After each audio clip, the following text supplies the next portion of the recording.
Loads of different fights have been announced for UFC Brazil, and what a card it is playing out to be. And to be honest, this year, 2025, I haven't been impressed with the UFC matchmaking.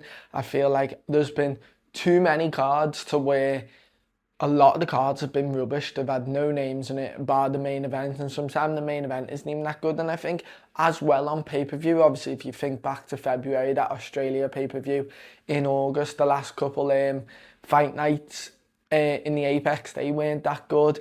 And from now till the end of the year, the cards are looking really good. Obviously, you've got UFC Paris coming up next weekend, looks amazing.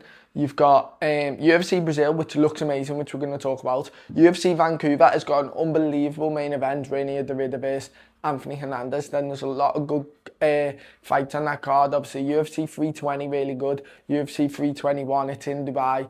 It's in Abu Dhabi, sorry, so it will be really good. And then you've got Qatar, they're going to Qatar as well, and you know the Middle East cards, they make them really good. The only one so far that I've seen from now until till the end of the year is the UFC Noche card that I don't actually think is that good, because I think it's like the main event is an unbelievable fight, Diego Lopez versus Gene Silva, but then the rest of the fight, the talent's not that high, bar the co-main event, Raul Rosas Jr. versus Rob Font, which I do think Rob Font is going to win.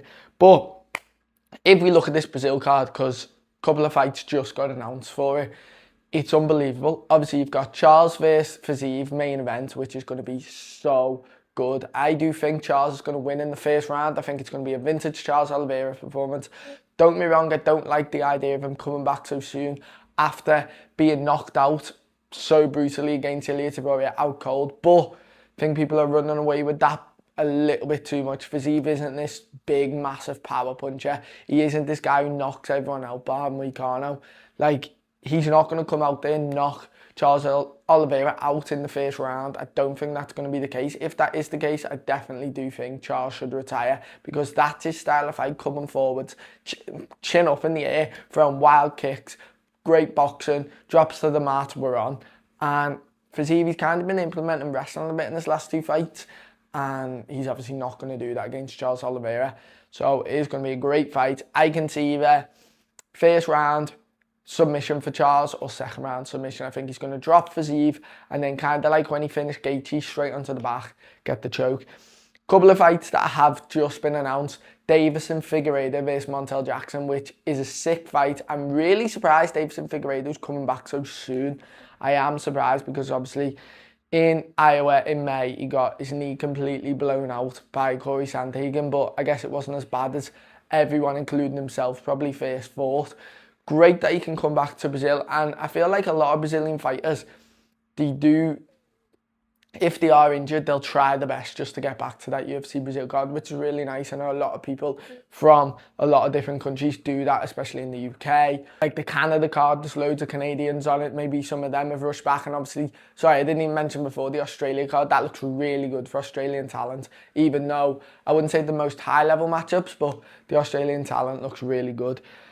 But Figgy versus Montel Jackson, I do really, really rate Davison Figueiredo, and I do think he's going to win this fight. I think this is going to be one of them that we keep seeing this year, where the ranked 15 to 10 takes on someone who's been ranked 7 to champion for like the last 5 years, and he just gets schooled by them.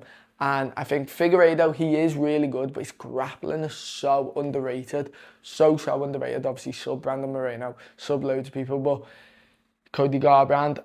And Montel Jackson, he is a really good striker. He's got the biggest hands ever. He's got the same glove size as Brock Lesnar, which is just a mad stat that everyone loves about him. But a little bit of a boring fight in his last fight against Daniel Marcos. But before that, obviously knocked out Damon Blackshear in what? I think it was like 17 seconds.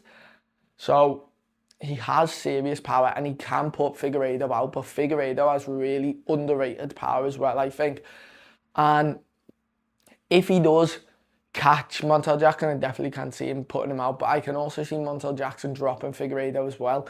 I do think Figueiredo will win by decision. I don't think either of them will sub or finish the other person, but I am going to go Figueiredo. Vicente Luque versus Ponzinibbio, two vets fighting. That's going to be a sick fight. I can definitely see a knockout on that, or a submission, to be honest. I could see a Vicente Luque Darce in that fight, probably first round.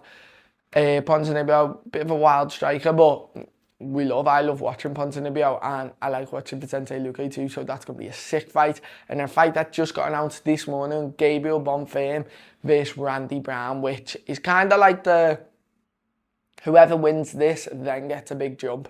Do you know what I mean? Maybe they'll get like a Colby Covington or a Leon Edwards, or I don't know, someone a bit lower down, a Joaquin Buckley, someone like that. I can imagine it being Joaquin Buckley, to be honest, but Randy Brown, maybe the most underrated striker in the whole of the UFC. His striking is so good, his boxing's so clean. Obviously, he kind of got a bit schooled by Jack Della Maddalena, but so do most people. Bonfim, coming off that win against Wonderboy, obviously it was very close, and I think Wonderboy broke his leg in that fight, which is mad. But Gabriel Bonfim, he's so highly rated, he is really good, his jiu-jitsu's off the chart, and I can definitely see him subbing Randy Brown, but I can't see him getting past Randy Brown's striking. I think Randy Brown's going to use his reach so well. He's got a crisp jab. His 1-2's so good, and I can see him putting out Gabriel Bonfim in the first round as well. To be honest, I think Randy Brown is so good, so I'm going to go for the KO victory for Randy Brown. And then, obviously, the other person that could get on the card, called for it, Carlos Prates, and that would be an amazing main card if Carlos Prates got on there. Don't get me wrong, I don't actually think he will. I think they might save Carlos Prates for UFC 321 or UFC 322 in the end of October or the middle of November, because I reckon they might do Carlos Prates versus either Michael Morales or Leon Edwards. I don't think Leon Edwards would fight in Brazil. I can't picture that, but I could picture Leon Edwards fighting on the Madison Square Garden card, UFC 322, because I think he did say that he's going to fight on the same card as Jack Della Maddalena Islam Makhachev, which I think is going to headline that card. So I can see Carlos Prates waiting until then. If not, I think there's two names that he'll probably fight. I'd love, personally, I want it to be Michael Morales. I think that works perfect. He's Ecuadorian, if I'm right in saying, or Colombian. I think it's Ecuadorian. And or maybe it's Colombian, it's one of them two. And it's obviously in Brazil, in South America, and I think that would be perfect for him to fight on it. If not, I have seen, it's kind of with UFC fight nights, it's kind of like they have a certain amount that they can't go over for budgeting when it comes to like people's wages and how much the fight pace is going to be.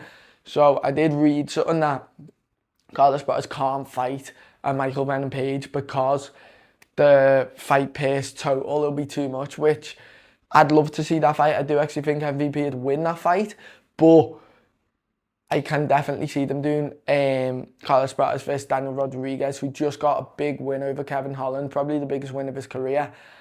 And I can see Carlos Prates beating Daniel Rodriguez by first round knockout, to be honest. I really can. But let me know in the comments what your predictions are for UFC Brazil, and are you impressed with the UFC? I'm definitely impressed. Like and subscribe, and I will see you later.